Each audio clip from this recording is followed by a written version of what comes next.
Are we set, Christine? Because it is a little after 10. Yep, we're good.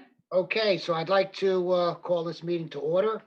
Ada, would you please read the public notice statement? Yes, good morning, everyone. Good morning, Good Mr. morning. President and Commissioners. Adequate public notice has been given pursuant to the Open Publics Meeting Act. Notice has been posted on the board's website and emailed to the Department of State and to newspapers of broad circulation within the state. Roll call, please. Commissioner Holden, Here. Commissioner Solomon, Here. Commissioner Shivakula, Here. Commissioner Gordon, Here. President Fiorelliso. Here. And our next scheduled meeting? Our next regular board meeting is scheduled for Wednesday, October 14 at 10 a.m. via teleconference. Thank you.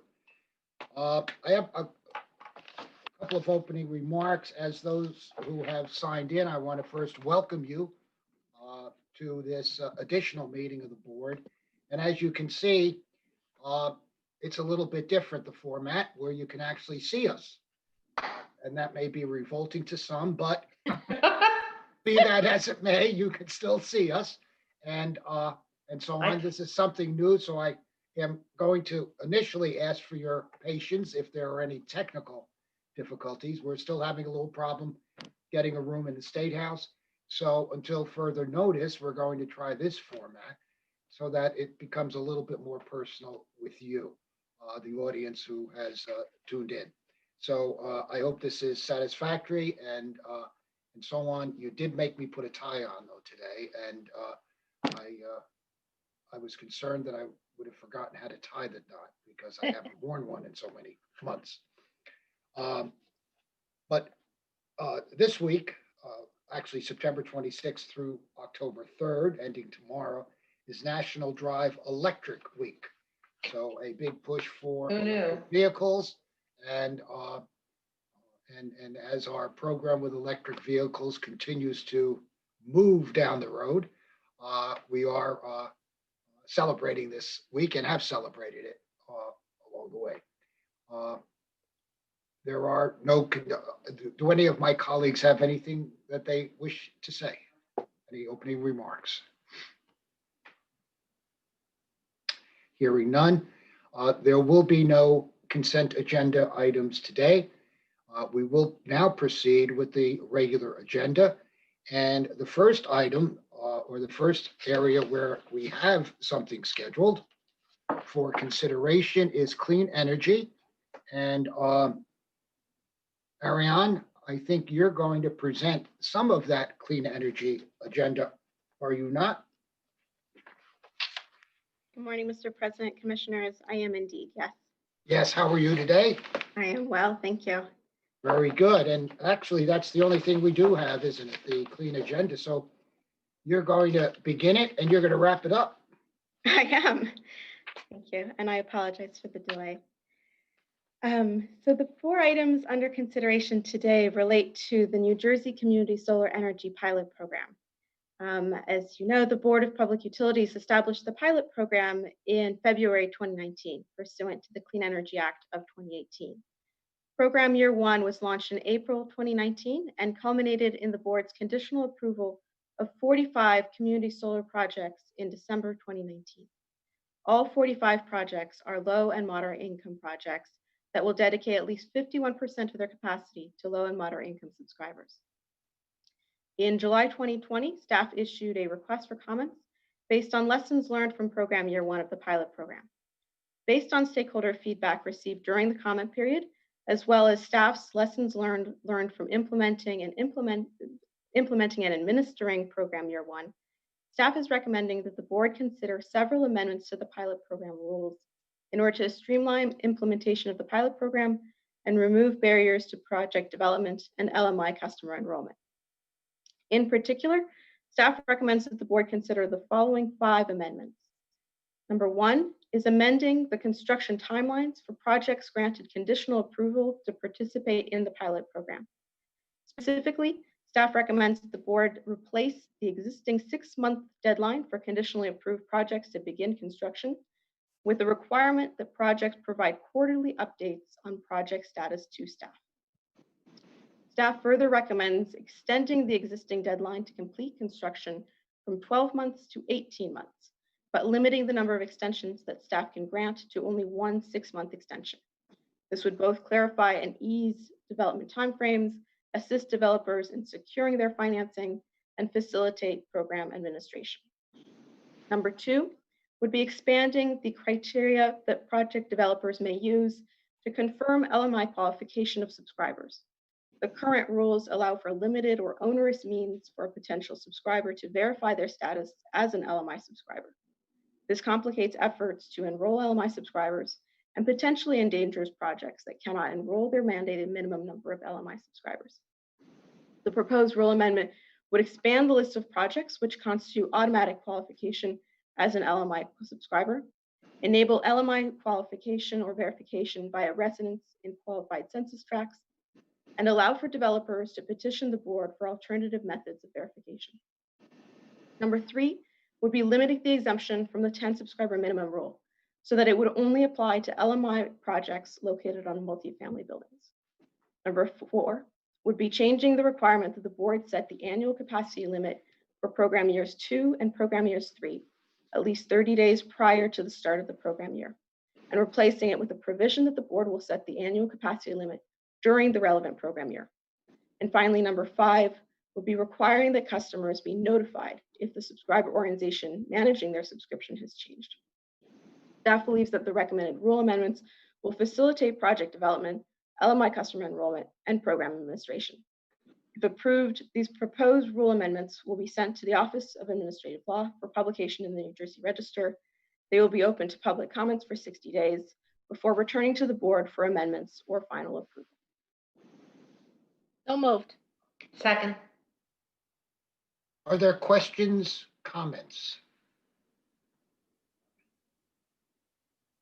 Nobody? Okay. Roll call, please, Ada. On the motion to approve staff's recommendation, Commissioner Holden, Yes. Commissioner Solomon, Yes. Commissioner Chivukula, Yes. Commissioner Gordon, Yes. President Fiorelliso. Yes. Anything else, Ariane? All right. Item 8B relates to a second recommended rule amendment for the Community Solar Energy Pilot Program.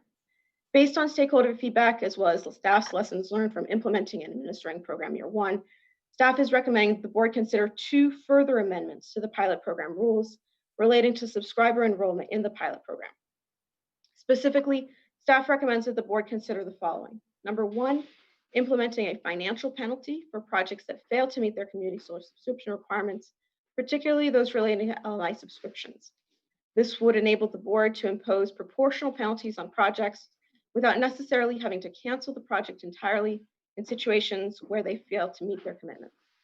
Number 2 would be implementing an automatic enrollment program for municipally owned LMI projects. Several stakeholders have encouraged the board to explore an opt-out model of subscriber enrollment, i.e. a process by which subscribers are automatically enrolled in a community solar project and can subsequently opt out rather than requiring affirmative consent. Staff recognizes the importance of testing new ideas in a limited capacity during the pilot program phase, as well as the benefits of facilitating LMI enrollment and lowering program project costs. Staff recommends that the board consider an amendment to the pilot program rules to allow LMI projects that are owned and operated by municipalities to implement automatic enrollment, providing they guarantee savings to the subscribers and adopt strict consumer privacy and protection measures. Staff also recommends that the affirmative versus automatic enrollment question be re-examined during the development of the permanent community solar program. Again, if approved, these proposed community solar rule amendments will be sent to the Office of Administrative Law for publication in the New Jersey Register. They will be open to public comments for 60 days before returning to the board for amendments or final approval. So moved. Second. Questions, comments? Yeah, Mr. President, Ariane, now when you talk about opt-in, and how do we make sure that sometimes it's hard to reach those, some of those potential customers, and what mechanism do we have to make sure that we are able to get them to opt in? so that way the program is successful? That is a very good question, and it is a question that a number of the program year one projects are asking right now, which is the question of enrollment of customers. There are a number of different ways in which companies go about enrolling customers, and a lot of it tends to be, there are different strategies, but there's an industry that is built up around this, and there are different methods that they're able to employ, and it's something that's done throughout the country. Again, there are different manners. Yeah, because currently the municipalities are used to opt out under the energy aggregation program. So they may need some hand-holding or training. That's one thing you may want to consider. That is a great suggestion, yes. Any other comments or questions? And this is one of the great things about, as we all know, pilot programs, where you can make these adjustments along the way. So, roll call. On the motion to approve staff's recommendation, Commissioner Holden, Yes. Commissioner Solomon, Yes. Commissioner Chivukula, Yes. Commissioner Gordon, Yes. President Fiordaliso. Yes. 8C, Ariane? 8C is particularly exciting because 8C relates to the Community Solar Program Year 2 application process and application form. As previously discussed, 2019 was the first year of the pilot program. The first year was highly encouraging in terms of both the number and the quality of the applications that were received. Out of 252 applications received, representing over 650 megawatts DC capacity, the board selected 45 projects, totaling just under 78 megawatts DC. All 45 projects committed to dedicating at least 51% of their capacity to low and moderate income subscribers, vastly exceeding the already ambitious 40% target that had been set aside for such LMI projects. Overall, Community Solar Program Year 1 has catapulted New Jersey to become one of the national leaders in community solar, demonstrated the feasibility of ambitious LMI targets, and laid the foundation for continued growth of community solar in the state, with the goal of continuing to make solar more affordable and more accessible to those that need it the most.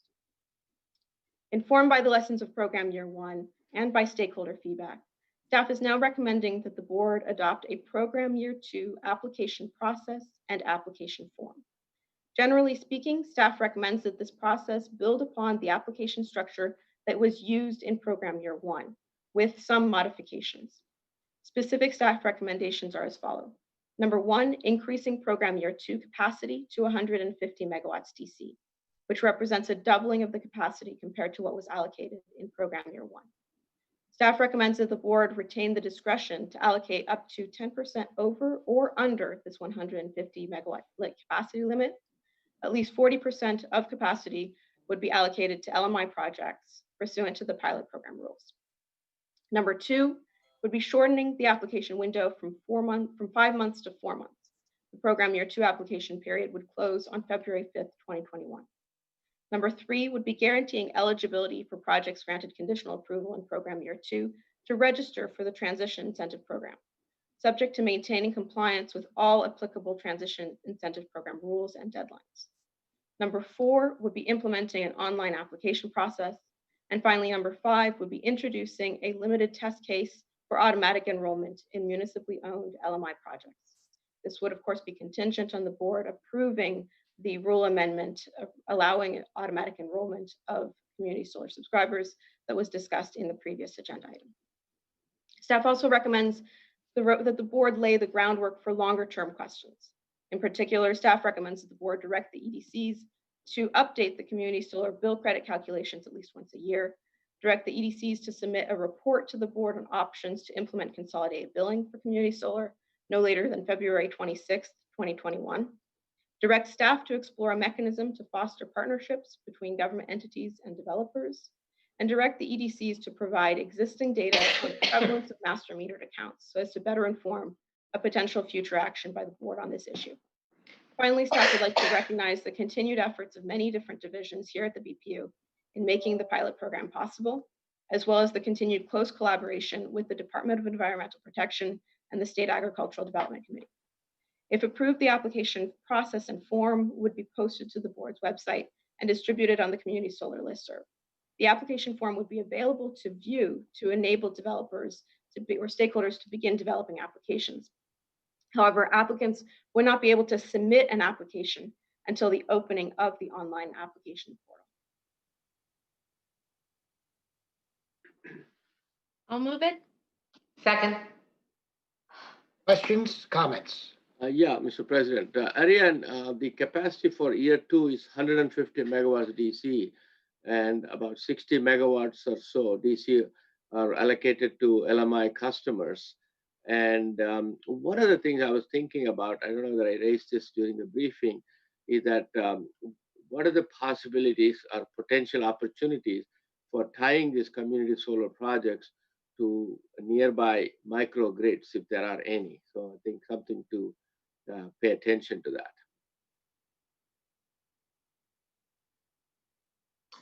Certainly, I think, and without speaking to the board, I think we're excited to see what applications we're going to receive and whether they will, pair with existing facilities or pair with things like energy efficiency or EVs or microgrids.